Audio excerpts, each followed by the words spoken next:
artista ka?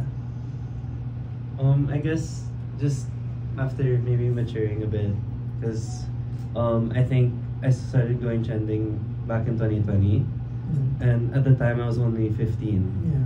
So now that I'm 19, I think I've gotten to get a feel for it more, trying to test the waters and see where it goes. Yeah. Yes.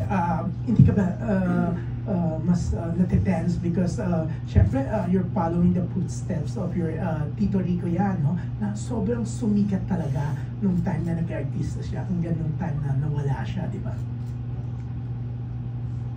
Yeah.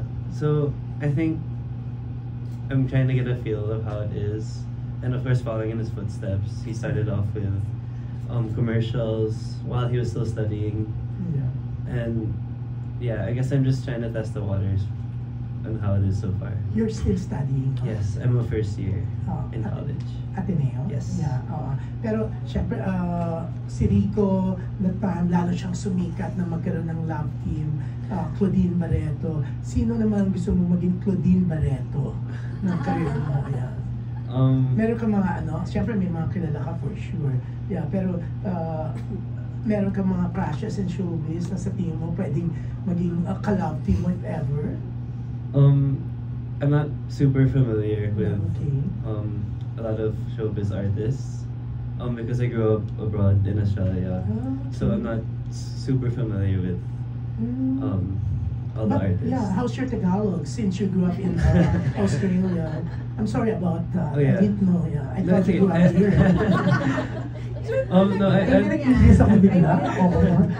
May additional talent people nag-English. Okay. No, I understand Tagalog, just Yeah. not so much speaking, but yeah. Siyempre, hindi ko alam kung majority ng nanditong press nakilala yung Tito Rico mo, no? Pero ako, lagi ko siya nakakatsikahan. I still remember, they were shooting in Elizabeth Seaton in BF Resort in Las Piñas ng movie, no? Ang galing, ang PR din niya. So, naikukwento ba sa'yo ni Claudine kung gaano ka PR, gaano kalapit si your Tito Rico, your late Tito Rico yan sa press and sa mga taga-showbiz? Yeah. Do you have any like, I've heard a lot of stories from both my Tita Claudine and my family about him. And it's really like inspirational, I guess, because of the way he was with people, the way he worked with people. It's very nice to see. Yeah. Actually, when Viva posted, BAA posted about you, your press con, your welcome press con to BAA, no? Nagkaroon ng